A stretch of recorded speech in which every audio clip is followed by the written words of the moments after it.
I think this is a very distinctive exhibition because usually design exhibitions either show the best design, as a connoisseurship, the Satsas or Charles Eames or something important in the history of design.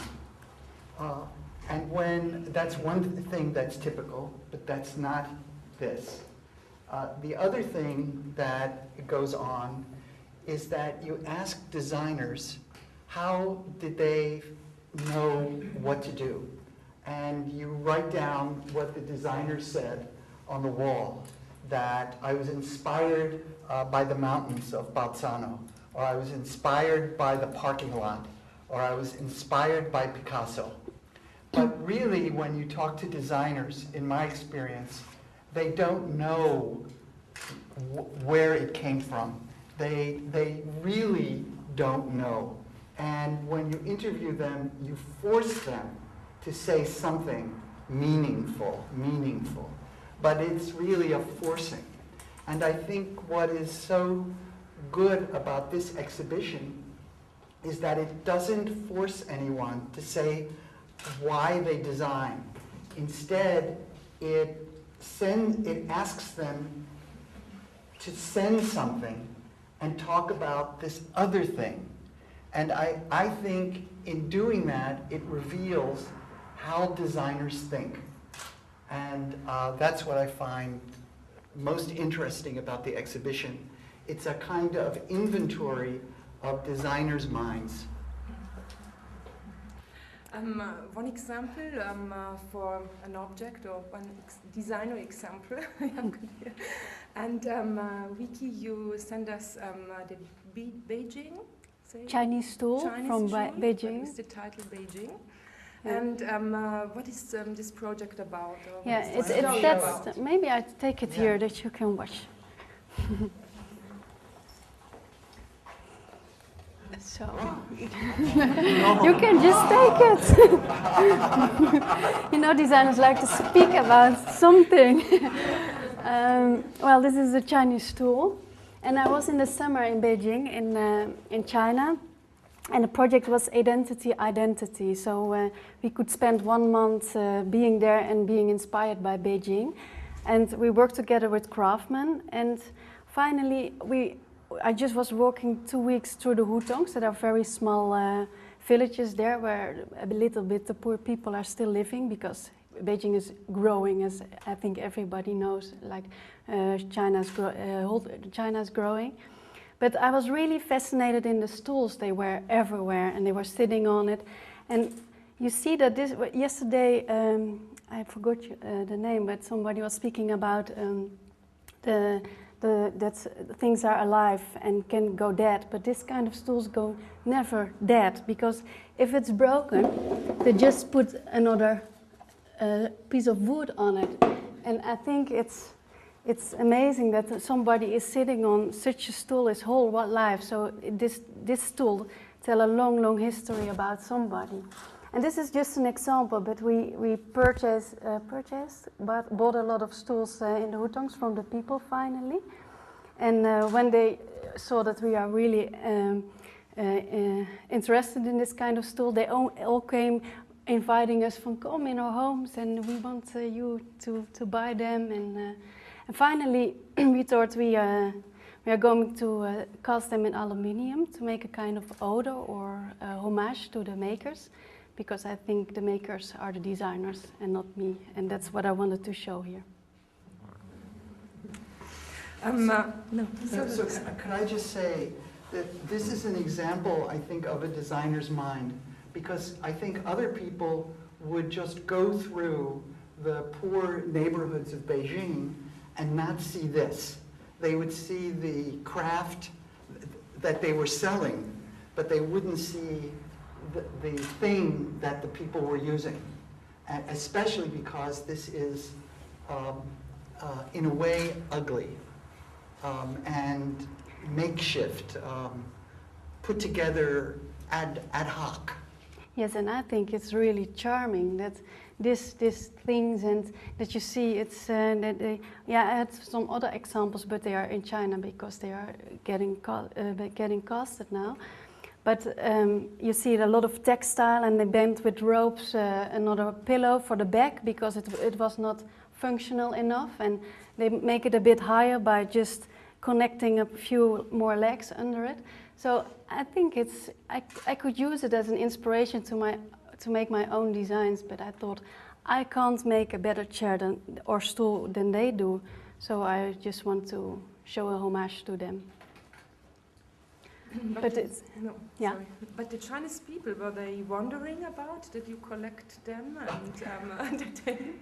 Well, at the beginning they thought, why? Because yeah, it's the same as we, yeah. And but finally, when they saw that that I was really fascinated, and I showed them the pictures of the collection we had, then they were really, open to it. And they invite us all, what I was saying, in their homes and and sell them. Yeah. Hidden stories in daily objects are very important, and that's also that that I was really interested to participate in this exhibition, because I think there's a kind of same approach here. So you know, there's so much things existing in this world, and so much throwaway consumer items. I think it's very important to see the hidden stories behind it and see the beauty of the things we forget because we are so used to it. And that's I really like your project in that way, because I think it's kind of same way of working and thinking. Well, I write about design and designers, and this is just a whole new way to reveal how designers work. Like I said, I tried to talk to designers and learn how they work, and I find that difficult. I wonder how many people here are designers. Could we ask? One. 1, 2, yeah. Okay, good. So, no, because it means that we all can learn things that we don't know. So this, I don't know if you've had time to look, but this one is great. And what you see is a designer who looks at this thing so closely and figures out that it was used for a plant because of the water stain, and that it used to be sitting in the shower in someone's bathroom because you can see that from the water stain. And I don't know if you saw, they mapped out graphically the history of the object as it has been through these experiences. And I point this out, it was interesting to me because it shows something that some designers do as a matter of routine, which is they take observations and they very systematically record the history of the product that they're going to design, the way it's used in the marketplace, how many were sold, of what sort. So not all designers do that, but some designers have this kind of systematic orientation. We have a dean of design here, but I've seen designers do this, although often they do not. So it's just another way to see how designers work. One variety of it. So I found that a different kind of thing, like you don't do this.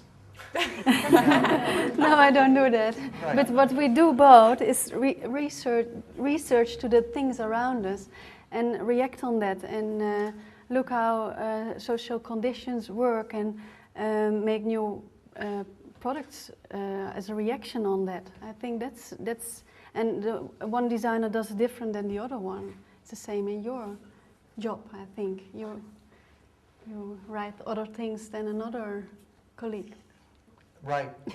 No, and you see, I think this place is sort of a catalog of designers' method. And the great thing is that you didn't ask them for that. It's just what gets revealed.